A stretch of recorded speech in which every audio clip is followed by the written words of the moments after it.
नमस्कार मु ज्योतिष प्रशांत मोर यूट्यूब चैनल को आपन को स्वागत करुच्ची। चलतु देखा आज वीडियो माध्यम आपणकर पार्टनर सहित केमिति रियूनियन होची, केमिति प्रभु ईश्वर आपन को हेल्प करूचंती, केमिति सहाय्य करूचंती, केमिति भगवानकर कृपारू आउ भगवानकर आशीर्वाद आपणकर प्रेम आपणकर पार्टनर सहित केमिति आपणकर रिलेशनशिप बहुत भल होइका जाउची, केमिति आपण तांको सहित रियूनियन हो जाउची, केमिति से आपण ठारू दूरी जीवा पे जो प्लान करूथुले से प्लान तांकर विफल होउची, आपणकर जो बार बार ब्रेकअप होतुला से ब्रेकअप रो धीरे धीरे केमिति क्लोज अप हो जाउचंती। आउ के भाभी परिबे नहीं आपणकर जहाँ सब समस्या अच्छी से प्रभु ईश्वरंकर आशीर्वादरू से प्रभु जगन्नाथंकर कृपारू ये माँकर आशीर्वादरू केमिति धीरे धीरे आपणकर पार्टनर सहित गोटे सुंदर संपर्क होइकी जाउची। धीरे धीरे आपणक पार्टनर सहित केते सुंदर भाव में जीवन अतिबाहित करुचंती। यही वीडियो को आरंभ रू शेष पर्यंत देखिले आपन जानी परिबे, गोटे कंक्लूजन पॉइंट रे पहुंची परिबे। देखंतु मु सेही प्रभु जगन्नाथंकर कृपा से एंजल्स मानकर आशीर्वाद जहाँ अच्छी ब्लेसिंग्स अच्छी आ कार्ड रू जहाँ बाहरुची मु सेया ही कहूची, सेही कथा जहाँ ईश्वरंकर निर्देश अच्छी कार्ड माध्यम रे मु ताहा डिटेल विस्तीर्ण भाव में आपन को कहबी।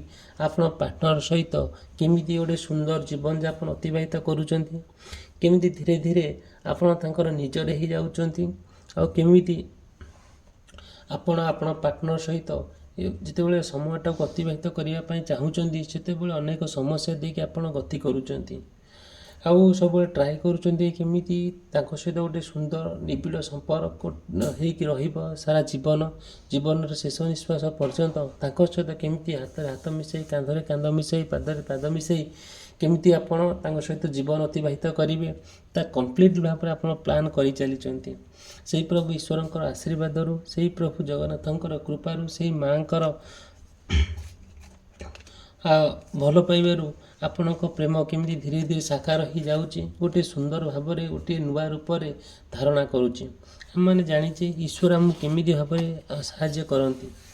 आउ मु कहिबी कि वीडियो को आप आरंभ रू शेष पर्यंत देखिले गोटे कंक्लूजन पॉइंट रे पहुँचे, गोटे समाप्त पॉइंट रे पहुँचे देखिए। स्पेशली कहूँ जदि आपणकर किंबा आपण पार्टनरंकर मेष राशि, वृष राशि, मिथुन राशि, कर्कट राशि, सिंह राशि, कन्या राशि, तुला राशि, बिछा राशि, धनु राशि, मकर राशि, कुंभ राशि एवं मीन राशि होता है।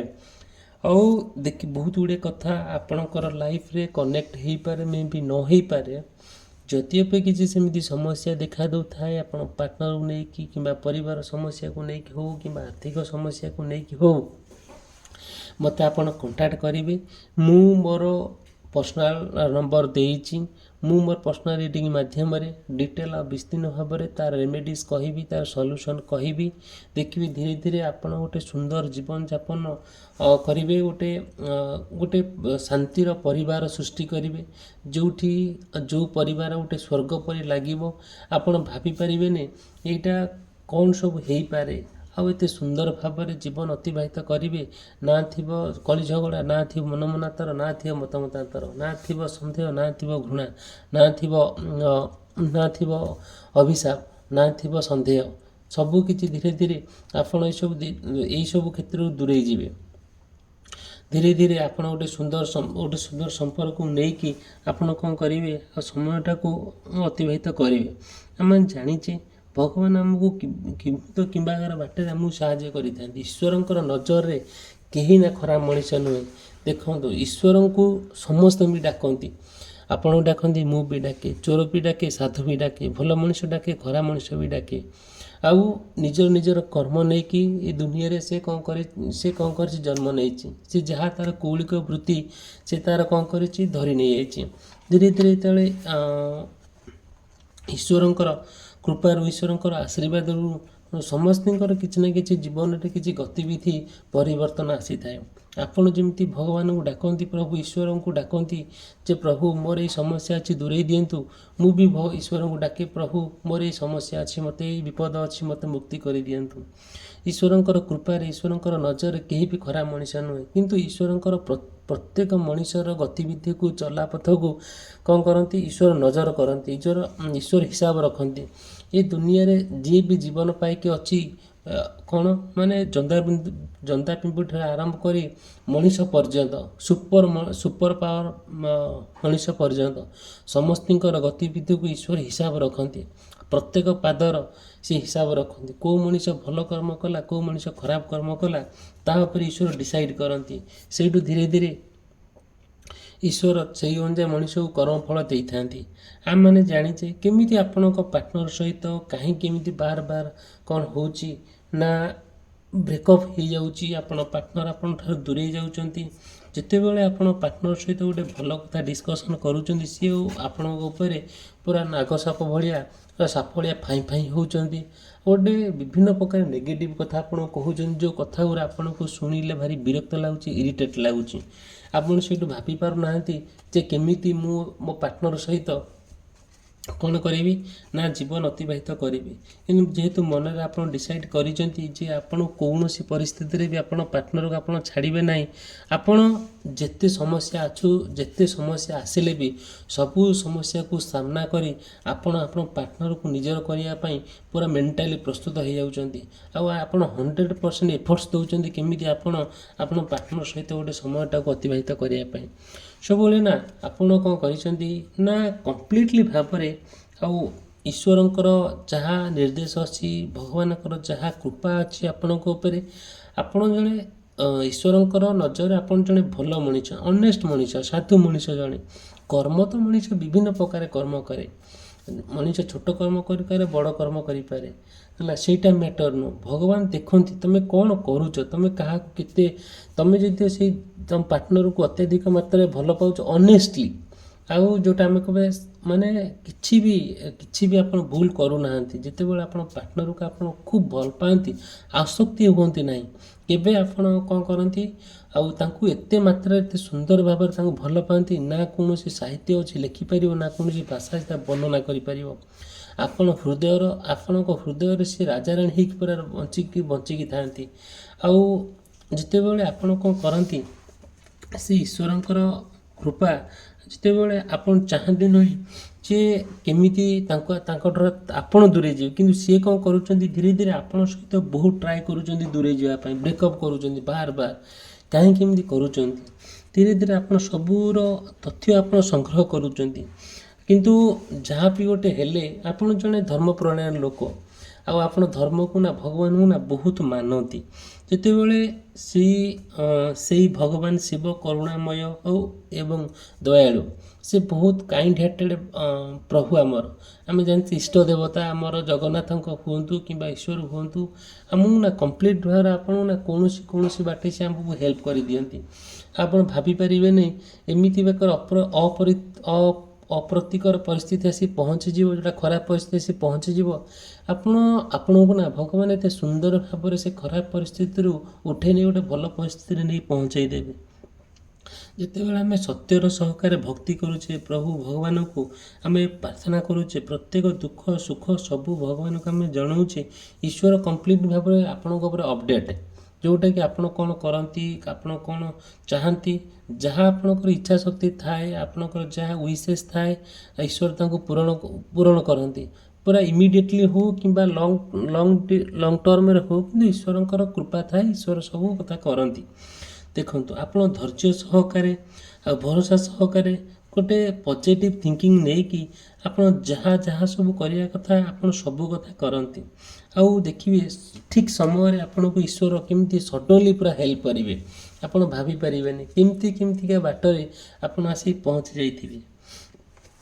ଫାଷ୍ଟ କହୁଛି, ଯଦିଓ ଦେଖନ୍ତୁ ଆପଣ ଆଉ ଆପଣଙ୍କ ପାର୍ଟନର ସହିତ ଗୋଟେ ସୁନ୍ଦର ସମ୍ପର୍କକୁ ନେଇକି ଆପଣ ଗୋଟେ ମନରେ ଡିସାଇଡ଼୍ କରିଛନ୍ତି ତାଙ୍କ ସହିତ ଆପଣ ସାରା ଜୀବନ ରହିବା ପାଇଁ। ବଟ୍ ସିଏ କ'ଣ କରୁଛନ୍ତି, ସେତିକି ସିଏ ତାଙ୍କ ତରଫରୁ ସେତିକିଟା ଏଫର୍ଟସ୍ ଆସୁନାହିଁ।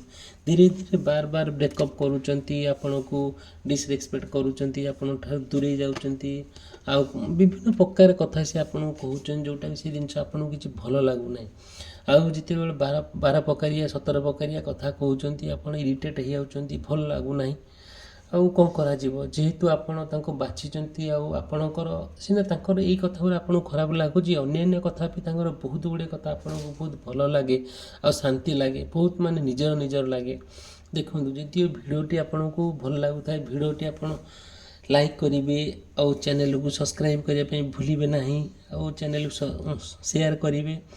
ଯାହା ଯାହା ଆପଣଙ୍କର ସମସ୍ୟା ଅଛି ଆପଣ ବ୍ୟକ୍ତିଗତ ଜୀବନରେ, ଆପଣ ପାର୍ଟନରକୁ ନେଇକି ହେଉ କିମ୍ବା ଆପଣଙ୍କର ଫାଇନାନ୍ସିଆଲ୍ ପ୍ରୋବ୍ଲେମ୍ ହେଉ କିମ୍ବା ପାରିବାରିକ ସମସ୍ୟା ହେଉ, ହେଲା କାହା ସହିତ ଶତ୍ରୁତା ହେଉ କିମ୍ବା ଏଇସବୁ କୌଣସି ଜାଗା ବାଡ଼ି ମାଲି ମକଦ୍ଦମାରେ ଆପଣ ହାରି ଯାଉଛନ୍ତି, ଆଉ ଏଇସବୁ ଜିନିଷ ଉପରେ ଆପଣ ଯଦିଓ କିଛି ପ୍ରୋବ୍ଲେମ୍ ଆରାଇଜ୍ ହେଉଛି, ମୋତେ କଣ୍ଟାକ୍ଟ କରିବେ। ମୋର କଣ୍ଟାକ୍ଟ ନମ୍ବର ଦେଇଛି, ମୋର ପର୍ସନାଲ୍ ରିଡ଼ିଂ ମାଧ୍ୟମରେ ମୁଁ ଡିଟେଲ୍ ଆଉ ବିସ୍ତୀର୍ଣ୍ଣ ଭାବରେ କହିବି କେମିତି ସେଇ ସମସ୍ୟାରେ ଆପଣ ମୁକ୍ତ ହେବେ, ଆଉ କେମିତି ଗୋଟେ ଜୀବନରେ ଆଉ ଗୋଟେ ଅମୂଲ୍ୟ ଜୀବନ, ଅମୂଲ୍ୟ ସମୟ ଆପଣ ଜୀବନ ସାରା ବିତେଇବେ।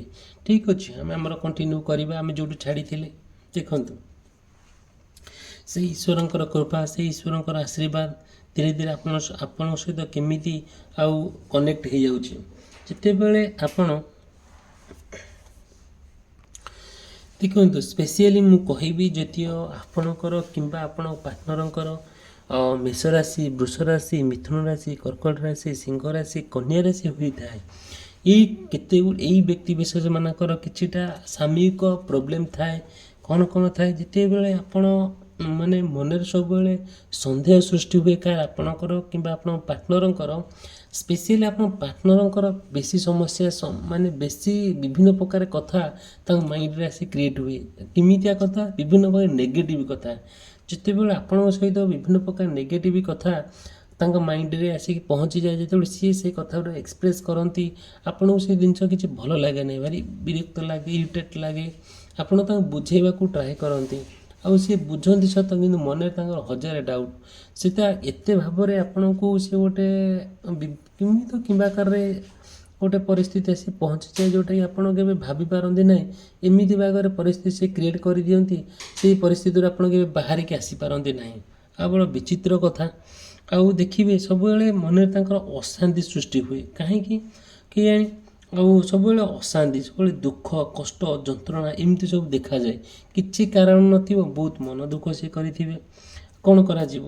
ଆଉ କିନ୍ତୁ ଯେହେତୁ ଆପଣ ଈଶ୍ୱରଙ୍କର ଶରଣାପନ୍ନ, ଈଶ୍ୱର କେବେ ଚାହାନ୍ତି ନାହିଁ ଆପଣଙ୍କର ସେପାରେଟ୍ ହେଉ, ଆଉ ଈଶ୍ୱରଙ୍କର ସେଇ ନିର୍ଦ୍ଦେଶ ଥାଏ କି ଆପଣଙ୍କର କେବେ ଅଲଗା ଅଲଗା ହେଇକି ଗୋଟେ ଜୀବନ ଅତିବାହିତ କରନ୍ତୁ। ସବୁବେଳେ ଭଗବାନଙ୍କ ଆଶୀର୍ବାଦ ଥାଏ କେମିତି ଆପଣ ରିୟୁନିୟନ୍ ହେଇଯାଉ, କେମିତି ଆପଣଙ୍କ ସହିତ ଗୋଟେ ଗୋଟେ ସୁନ୍ଦର ସମ୍ପର୍କଟେ ସୃଷ୍ଟି ହେଉ, ଆଉ ଦୁଇ ଜଣଙ୍କର ହୃଦୟ ପୁନର୍ବାର ମିଳନ ହେଉ।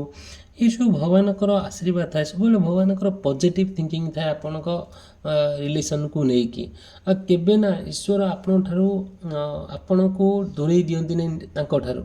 ଆଉ ସେ ଜାଣନ୍ତି, ଆପଣ ଭାବିପାରନ୍ତିନି ଯେ ଭଗବାନ ମୋ କଥା ଶୁଣୁନାହାନ୍ତି, କିନ୍ତୁ ଭଗବାନ ଶୁଣୁଛନ୍ତି।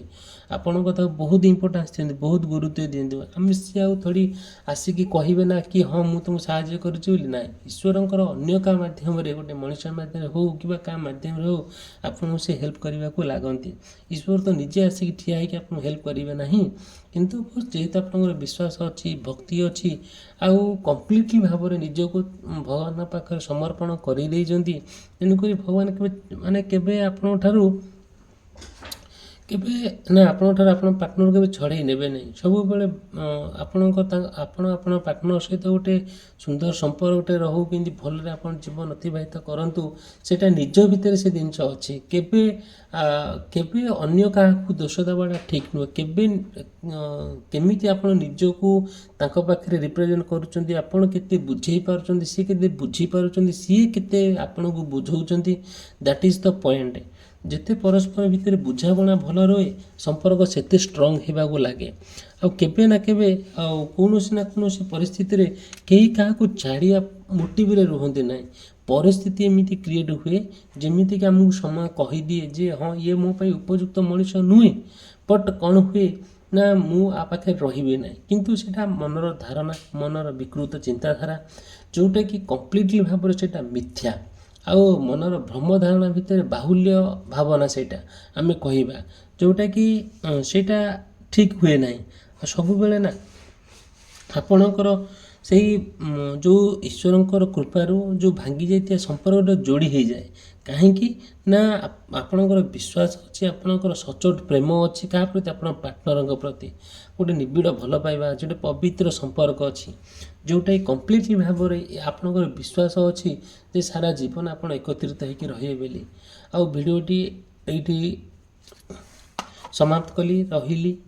ଆଉ ଭିଡ଼ିଓକୁ ଲାଇକ୍ କରିବା ପାଇଁ, ଚ୍ୟାନେଲ୍ ସବସ୍କ୍ରାଇବ୍ କରିବା ପାଇଁ କେହି ଭୁଲିବେ ନାହିଁ। ଭିଡ଼ିଓଟି ସମାପ୍ତ କଲି, ରହିଲି। ଧନ୍ୟବାଦ, ନମସ୍କାର।